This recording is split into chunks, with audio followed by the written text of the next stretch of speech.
Praise the Lord. जय मसीह की। मैं पास्टर रवि बघेल फिर एक बार आप सबको प्रभु यीशु मसीह के नाम से स्वागत और अभिनंदन करता हूं। और मैं परमेश्वर का धन्यवाद करता हूं मेरे प्रिय भाई बहनों कि आप लोगों के मध्य में फिर एक बार परमेश्वर एक नए विषय के साथ बात करने का अवसर दिया। बीते दिनों से मैं प्रार्थना कर रहा हूं। इस विषय में मैं देख रहा हूं कि लोगों के जीवन में आशीष नहीं देखी जा रही है। लंबे समय तक प्रभु में आने के बावजूद भी जो परमेश्वर में जो उनके जीवन में कुशलता होनी चाहिए वो नहीं है। और इसका कारण क्या है? तो इस चीज़ को मैंने देखा कि पहले के समान लोगों के अंदर में परमेश्वर के वचन के प्रति आदर नहीं रहा, ना परमेश्वर के दिन के प्रति मान सम्मान रहा। सो मैं एक वचन के साथ आप लोगों को ध्यान को केंद्रित करूंगा कि वास्तविकता जो प्रभु वचन है बीते दिनों में उत्साहित किया जा रहा है। आपको बीच में मैं बताता हूँ। यशायाह की किताब और 58 अध्याय और 13 पद से पढ़ूंगा। ये संदेश को मैं चाहता हूँ कि आप पूरी तरह से अंतिम तक देखें। छोटा सा वीडियो है पर बड़ी आशीष के कारण होगा जब आप इस बात को समझें। चलिए पढ़ते हैं। यशायाह किताब 58 अध्याय और 13 पद। यदि तू विश्राम दिन को अशुद्ध ना करे, अर्थात मेरे उस पवित्र दिन में अपनी इच्छा पूरी करने का यत्न ना करे, और विश्राम दिन को आनंद का दिन और यहोवा का पवित्र किया हुआ दिन समझकर माने, यदि तो उसका सम्मान करके उस दिन को अपने मार्ग पर ना चले, अपनी इच्छा पूरी ना करे और अपनी ही बात ना बोले, तो तू यहोवा के कारण सुखी होगा और मैं तुझे देश के ऊंचे स्थानों पर चलने दूंगा, और मैं तेरे मूल पुरुष याकूब के भाग की उपज में से तुझे खिलाऊंगा, क्योंकि यहोवा ही के मुख से यह वचन निकला है। हालेलुया। ये वचन के द्वारा प्रभु आपका आशीष दे। ध्यान सुनिए। अर्थात मैं यह बात करना चाहता हूँ, आज लोगों के अंदर परमेश्वर के विश्राम दिन अर्थात प्रभु का, जैसे प्रभु ने अपनी 10 आज्ञा में कहा तुम विश्राम दिन को मानने के लिए स्मरण रखना, याद रखना, भूलना मत। स्मरण रखने का मतलब भूलना मत। पर आज लोग भूल नहीं जा रहे हैं, परंतु प्रभु का वचन की इग्नोर और अनदेखी किया जा रहा है। तो इस कारण से जो परमेश्वर की जो प्रतिज्ञा है, जो आशीष है, जो अभिषेक है, जो सामर्थ्य उनके जीवन में आनी चाहिए वो नहीं आ रहा है। ज़्यादातर लोग आजकल परमेश्वर के पवित्र दिन को, विश्राम दिन को आज्ञा का पालन नहीं कर रहे हैं। आराधना में नहीं आते, सभाओं में आज विश्राम दिन प्रार्थना भवन आना छोड़ दें। लोग अपने काम को महत्व देते हैं, खाली काम को, और सोचता है कि प्रभु मुझे चुना है तो लेकर आएंगे। जैसे मैं बीते वीडियो में बताया कि जब परमेश्वर ने मनुष्य की सृष्टि किया, मिट्टी से बनाया और उनकी नथनों में श्वास फूंक दी, अर्थात जीवन आ गया, फिर वो मनुष्य चलता फिरता मनुष्य बन गया। परमेश्वर ने मनुष्य को स्वतंत्र बनाया है। वाटिका में आदम हवा को रखा था और उस वाटिका में सारे प्रकार के वृक्ष थे और हर प्रकार के बीज का फल खाने का अधिकार उनको दिया, पर अच्छा बुरा का फल को खाने के लिए मना किया गया था। और उस बीच में परमेश्वर ने आदम हवा को रखा, फिर भी उसने शैतान के बहकावा में आकर उसने खाया और पाप किया। तो ऐसा क्यों? क्योंकि परमेश्वर ने मनुष्य को स्वतंत्र बनाया, गुलाम दास नहीं बनाया। और नहीं जिस तरह आज के युग में रोबोट बनाई जाती है और रोबोट बनाता है और रोबोट का रिमोट जो है बनाने वाले व्यक्ति के हाथ में होता है और वो जैसा चाहता है वैसे उस रोबोट को चलाता है, फिर आता है, बैठाता है, उठाता है, काम कराता है। पर परमेश्वर ने मनुष्य को ऐसा नहीं बनाया है। पूर्ण स्वतंत्रता उनको दी है कि वो क्या चीज़ को चुने और क्या चीज़ को ना चुने। इसलिए ध्यान से सुने। परमेश्वर ने आज्ञा दिया है और साथ में प्रतिज्ञाएं भी दी है और आशीष भी दिए हैं और श्रापों को भी रखा है। पर चुनाव आपके मेरे हाथों में। अगर हम सही चुनाव करते हैं, परमेश्वर के वचन को चुनते हैं, उनकी आज्ञाओं को चुनते हैं, तो आप वास्तव में विश्वास कीजिए, आपके जीवन बड़ी बड़ी आशीष होगी। आप परमेश्वर के बड़ी सामर्थ्य में चलेंगे, ऊंचे स्थानों में चलेंगे। ये प्रभु का वचन है। यदि तुम विश्राम दिन का शुद्ध नहीं करें। आज लोग विश्राम दिन को, प्रभु का आराधना के दिन को, प्रभु के वचनों को तुच्छ समझ रहे हैं, अशुद्ध कर रहे हैं। प्रभु के खिलाफ अपने पवित्र दिन को अपनी इच्छा के अनुसार चल रहे हैं। अपने प्रभु का आनंद के दिन को, परमेश्वर का आशीषित किया गया दिन को लोग क्या कर रहे हैं? आज्ञा के विरोध कर रहे हैं। यहाँ पर लिखा है प्रभु का विश्राम दिन को पवित्र माना करो, उनकी सम्मान करना और अपनी मार्ग पर उस दिन नहीं चलना है। प्रभु ने कहा विश्राम दिन में क्या करना है। एक वचन जो आप लोगों के बीच में पढ़ता हूँ, व्यवस्था विवरण में किस तरह प्रभु ने कहा। आज मेरा पूर्ण जो विषय है विश्राम दिन पर बोला गया है। Praise the Lord. और ऐसा नहीं है कि आप पुराने नियम में विश्राम दिन है, कुछ लोग बोले नए नियम नहीं। मैं शुरू से बोलो, आराम से बोलता हूँ। पुराना नियम, नए नियम एक दूसरे की प्रतिछाया है, एक दूसरे के बिना वो अधूरा है, दोनों एक ही है। Praise the Lord. जितना कीमत नया नियम का उतना कीमत, पुराना नियम, नया नियम है तो पुराना नियम है, पुराना नियम है तो नया नियम है। और पुराना व्यवस्था 20 अध्याय में आप और मैं अच्छी जानते, प्रभु ने कहा विश्राम दिन, पवित्र दिन, तुमको कोई काम नहीं करना, तू 6 दिन काम करना, 7वां दिन विश्राम करके उस दिन परमेश्वर की महिमा के लिए, आराधना के लिए समय निकालकर परमेश्वर के दिन का धन्यवाद करना कि प्रभु ने 6 दिन संभाला और प्रभु ने हमें बनाया है। पर वो जोर और जबरदस्ती नहीं करता। ऐसा होता तो परमेश्वर अपने स्वर्गदूतों को आदेश देता और खाली बटन को दबाने को बोलता, और जहाँ के कलीसिया के लोग, वहाँ के लोग, जहाँ के गांव के लोग, जहाँ नगर देश के लोग हैं, एक बार बटन दबाते और विश्राम दिन में उपस्थित हो जाते। अगर प्रभु रिमोट कंट्रोल अपने हाथों, जिस तरह आपके घर में टीवी है और टीवी का रिमोट आपके हाथों में, आप जिस चैनल को देखना चाहते हैं बटन दबाते हैं चैनल आ जाता है। ऐसा प्रभु ने हमको नहीं बनाया।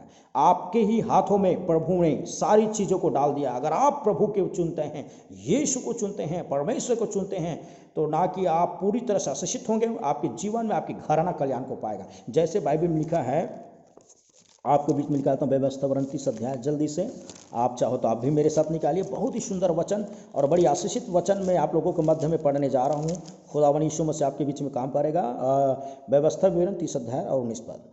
मैं आज आकाश और पृथ्वी दोनों को तुम्हारे सामने इस बात की साक्षी बनाता हूँ कि मैंने जीवन और मरण, आशीष और शाप को तुम्हारे आगे रखा है। इसलिए तू जीवन को अपना ले कि तू और तेरा वंश दोनों जीवित रहे। प्रेज़ द लॉर्ड, आमीन। यहाँ साफ साफ प्रभु ने कहा, आकाश और पृथ्वी की गवाह रखकर तुम्हारे बीच में जीवन और मृत्यु, आशीष और श्राप को रखा हूँ। प्रभु चाहता है, परमेश्वर चाहता है, पिता हमारा चाहता है कि हम आशीष और जीवन को चुने और सदा जीवित रहे। प्रभु के दिनों को माने, विश्राम दिन को मानने से कई फायदा होता है। यहाँ जैसे मैं पढ़ के सुनाया यशायाह की किताब में कि उस दिन को जब मानते हैं तो लिखा है वो हमें उच्च स्थानों में लेकर चलता है। हमारे सारे काम उच्च स्थान में चलता है। बिजनेस कर रहे हैं, आपका बिजनेस उच्च लेवल में, पढ़ाई कर रहे हैं, आपकी पढ़ाई उच्च लेवल में होगा। आप जो कार्य कर रहे हैं उसमें परमेश्वर गरमाई आशीषित करेंगे। लिखा है जब विश्राम दिन को हम प्रभु के दिन समझ कर पवित्र और उनका मान सम्मान करके हर बार खुदा के वचन में हम जब आते हैं तो परमेश्वर किस तरह हमें आशीषित करता है। देखिए लिखा है, तो तू यहोवा के कारण सुखी होगा। सुनिए, आज के युग में कोई व्यक्ति दुखी नहीं रहना चाहता, कोई व्यक्ति दुख नहीं पाना चाहता, पर अपने ही गलती के कारण दुख पाता है। और जब दुख पाता है तो परमेश्वर पर दोष लगाता है, प्रभु तू मेरे साथ ऐसा क्यों करता है। पर सावधान, चुनाव आपने गलत किया। आपने खुद नहीं चुना परमेश्वर को, खुद ही आपने प्रभु का आज्ञा का अपवित्र किया, उनके वचनों को, उनके विश्राम दिन को अपवित्र किया है। इसी कारण आप दुखी हो। प्यार, अगर आप विश्राम दिन को मानने का निर्णय लेते हैं, चाहे कोई भी परिस्थिति में प्रभु को दिन को सम्मान देते, उस दिन परमेश्वर के भवन में आकर उनका धन्यवाद करते हैं, तो सुनिए, यहोवा के कारण सुखी होगा और मैं तुझे देश के उच्च स्थानों पर चलने दूंगा। आपको आज कोई नहीं जानता, एक समय प्रभु आपको सबके सामने। मैं एक बात शुरू से बात बोलता हूँ, आप प्रभु यीशु मसीह का प्रचार कीजिए, यीशु मसीह आपका प्रचार कीजिए। आप यीशु का नाम को ऊंचा उठाए, प्रभु आपका नाम को ऊंचा उठाएगा। आप परमेश्वर के वचन को अपने सम्मुख रखिए, परमेश्वर आपको सामने सामने चलाएंगे। आप प्रभु के पीछे चले, परमेश्वर सारे सुख आपके पीछे चलाएंगे। प्रेज़ द लॉर्ड, ध्यान से सुनेंगे। अगर आज प्रभु के वचन आपके सम्मुख आगे हैं, प्रभु को प्रथम स्थान देने, तो आपको प्रथम आने से कोई नहीं रोक सकता। कोई भी कार्य में, पढ़ाई लिखाई में, जवान भाई बहनों, काम काज में, आप बिजनेस कर रहे उसमें, नौकरी कर रहे हैं उसमें, आपकी परिवार के सुख शांति में, ज्ञान और बुद्धित्व कुशलता में आप प्रथम रहेंगे। जब परमेश्वर आपके जीवन प्रथम होगा, परमेश्वर का विश्राम दिन प्रथम होंगे। पुराने नियम इस तरह होता था कि लोग छठे दिन का 7वें दिन को मानते थे। अब इस युग में हम प्रभु को पहला दिन, यीशु जिस दिन जी उठा उस दिन को हम देते हैं, प्रथम स्थान परमेश्वर को देते हैं। दोनों ही सही है। अभी इस युग में परमेश्वर को हम पहला स्थान देते हैं। मेरे प्रियो, आज निर्णय लीजिए, तो यहोवा के कारण सुखी होगा, तुम ऊंचे देश स्थान में चलने पाओगे। मैं तेरे मूल पुरुष याकूब के भाग के ऊपर में तुझे खिलाऊंगा। याकूब उस समय के गुत्र में बड़ा था, उत्तम उत्तम चीज़ों को खाता था, उत्तम उत्तम चीज़ों को उनको पहनने को, ओढ़ने का मौका मिलता था, प्रभु उनको देता था, बड़ा आशीषित करता था।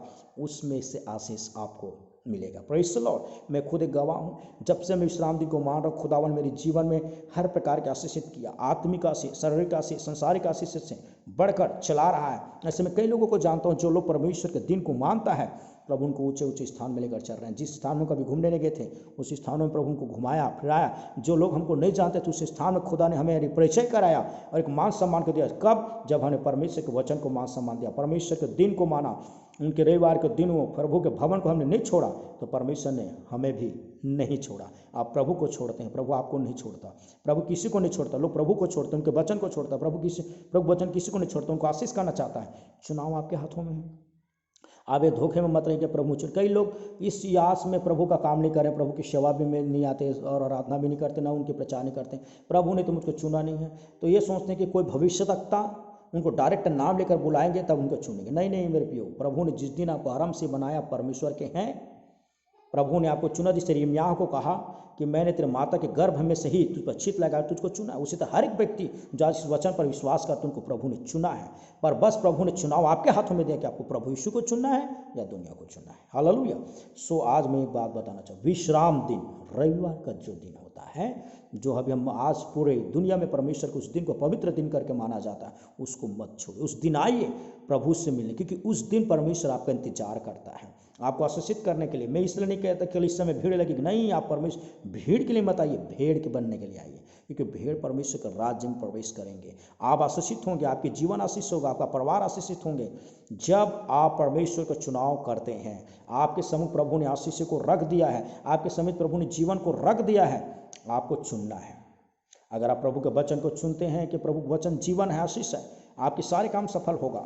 आपने बुद्धि का सहारा ना लेना, लिखा है नीति वचन, पर संपूर्ण मसीह पर भरोसा करना। नहीं देंगे तो नहीं जाएंगे तो क्या होगा? ज़्यादा पैसे के लालच में, ज़्यादा कोई काम करने के लालच में, या अपनी बुद्धि के सहारा लेकर रिश्तेदारी निभाने के लिए परमेश्वर के दिन को अपवित्र करने वाला व्यक्ति के जीवन में आशीष नहीं आती, श्राप आती है। याद रखिएगा, क्योंकि आपने किसके विरुद्ध काम किया है? आप किसी मनुष्य के विरुद्ध काम नहीं किया, परमेश्वर के विरुद्ध काम किया। ऐसा नहीं कि परमेश्वर ने आपको दंड दिया, पर आपने खुद दंड को चुना, श्राप को चुना, और इसलिए आपके और परिवार के कोई काम सफल नहीं होती हैं, उनकी जीवन में आशीष नहीं आती है, कोई प्रकार के आशीष नहीं आता है। सो मेरे प्रियो, ये जो संदेश, छोटा सा वीडियो विश्राम दिन के लिए फोकस किया जा रहा है, और इसलिए नहीं आपको लालच देकर नहीं बोल रहा हूँ, परंतु वो लोग जो परमेश्वर की व्यवस्था और आज्ञा वचन पर चलता है अनंत जीवन पाएंगे।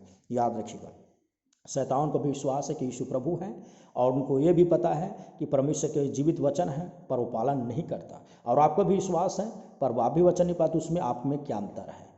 आपको प्रभु के वचन का पालन करना है। जितने ज़्यादा प्रभु के करीब आएंगे उतने ज़्यादा चमकदार होंगे। लोग संसारिक चीज़ों के करीब जाता है कि मैं जितने काम करूँगा उतना धनी बनूंगा। मैं कहता हूँ जितना वचन का पालन करो, प्रभु आपको वो धन से भी बढ़कर धन देगा, और प्रभु के करीब आओगे। दुनिया की सारी चीज़ों से बढ़कर प्रभु यीशु है। हालेलुया। आज से आप निर्णय लीजिए, मुझे प्रभु के वचन को, परमेश्वर के आज्ञा के दिन को शुद्ध नहीं करना है, उनका अपमान नहीं करना है, उसे पवित्र नहीं करना है, पर उसे पवित्र सम्मानित करके मानना है। तो आप और आपका परिवार सुखी रहेंगे। आपके जीवन में आप ऊंचे ऊंचे स्थान में चलेंगे, लोग आपको जानेंगे, क्योंकि यीशु आपने यीशु मसीह का नाम ऊंचा उठा किया है, तो यीशु आपको ऊंचा उठाएगा। हालेलुया। आप प्रभु के नाम को सुसमाचार प्रचार कर रहे हैं, प्रभु आपकी प्रचार करेंगे। आप प्रभु को प्रथम स्थान देने के लिए आज निर्णय लीजिए, प्रभु की आज्ञा के स्थान देने के आप निर्णय लीजिए। आपके हाथों में, आप जैसे चुनाव करें, ये दुनिया चुनाव में टिका हुआ है, आपके सम्मुख पूरी बाइबिल चुनाव में टिका। प्रभु ने कहा, मार्ग सत्य जीवन में हूँ, सकरा मार्ग, चौड़ा मार्ग, दुख सुख, पाप पुण्य, स्वर्ग नरक, सारी चुनाव में टिका हुआ। चुनाव आपके और मेरे हाथ में। आज हम सही चुनाव करते हैं, यीशु को चुनते हैं, यीशु को वचन को चुनते हैं, प्रभु परमेश्वर को चुनते हैं, हम आशीषित होंगे, अनंत जीवन पाएंगे। मरेंगे नहीं, हम अनंत जीवन को पाएंगे। आमीन। इस दुनिया से बढ़कर अनंत जीवन आपके हाथों में है, आप चुनते। लोग बोलते हैं प्रभु मुझे एक दिन बुलाएगा तो मैं, प्रभु आपको कब से बुलाया? उसी ने तो बनाया, उसी ने तो आपको सृजा है। आप धोखे में मत रहिए। कोई भविष्यता आपका नाम लेगा तभी आप चुने नहीं, परमेश्वर ने पहले से आपका नाम लेकर चुन लिया है, आपको उसी ने बनाया, उसी ने ठहराया है। बस आप, अब आपकी पारी कि आप प्रभु को चुनते हैं, प्रभु को वचन को चुनते हैं, प्रभु का दिन को चुनते हैं, या दुनिया को चुनते हैं। दुनिया संसार एक दिन नाश हो जाएगी, अगर आप संसार को चुनेंगे तो नाश हो जाएगी। मैं प्रचार किया, संसार को चुनने वाले दूर हो जाएंगे, पर प्रभु को चुनना सदा प्रभु में बना रहेगा। आमीन। Praise God. तो मेरे प्रियो, ये जो वचन है, जीवित वचन, आपकी जीवन को आशीषित करने जा रहा है। आमीन। आज निर्णय आपके हाथों में, आप जैसे निर्णय लेंगे, पवित्र आत्मा को जीवन को छुएगा, और आपको उसी दिन आशीष। मैंने प्रभु को चुना, प्रभु ने मुझे चुना है, प्रभु को भी मैंने चुना, उनकी आज्ञाओं को चुना, वो हमको पहले से चुना है और ठहराया है कि हम प्रभु के लिए फल लाएं। आमीन। इसलिए आप कुछ और चीज़ों का इंतजार मत कीजिए। आज प्रभु का वचन आप देखना, आज से वचन को पालन करना शुरू करना। एक बार परख के लिखा है, यह हवा को परख कर देखो को कैसा भला है। प्रभु को परखने की जरूरत नहीं, फिर भी आज आप प्रभु के वचन का पालन करके देखिए। आज से निर्णय लीजिए, कोई भी तरीके से विश्राम दिन को नहीं छोड़ूंगा, प्रभु का वचन को पालन करने छोड़ूंगा। देखना, आप प्रभु के स्थान को, प्रभु के दिन को आगे रखना, प्रभु आपको हमेशा आगे रखेगा। अगर आपको विश्वास है तो वचन को सुनिए, लोगों को भी शेयर कीजिए, जो लोग नहीं आप उनको भी शेयर कीजिए, और वो उनकी जीवन में आशीष लाएंगे। और मैं जितने लोगों को देखा हूँ विश्राम दिन को पालन किया, हमारे प्रार्थना में छड़े, उनको देखा हूँ प्रभु ने उनकी झोपड़ी के घर को लिंटर दिया, और पैदल आता था गाड़ी दिया, और ना कि उनके जीवन में आशीष है, सुख है, शांति समृद्धि है। प्रभु उनको हर परिस्थिति में संभाल रहा है, और उनके जीवन में मैं बड़ी बड़ी आशीष को दिए खड़ा हूँ। और आपके भी जीवन में बड़ी बड़ी आशीष आएगा अगर आज इस यशायाह 58 का 13 पद का पालन अर्थात विश्राम पवित्र दिन का पालन करते हैं तो। God bless you. विश्वास करते हैं वचन आपसे बातचीत किया। मेरी प्रार्थना सदा आपके लिए बनी है और यीशु मसीह का आशीष आप पर बनी रही है। विश्वास करते हैं वचन आपके जीवन में अद्भुत इस बात किया है और आप सही रीति से इसी रविवार से प्रभु को स्थान देना आरंभ करने जा रहे हैं। यीशु के नाम से गॉड ब्लेस यू। आमीन।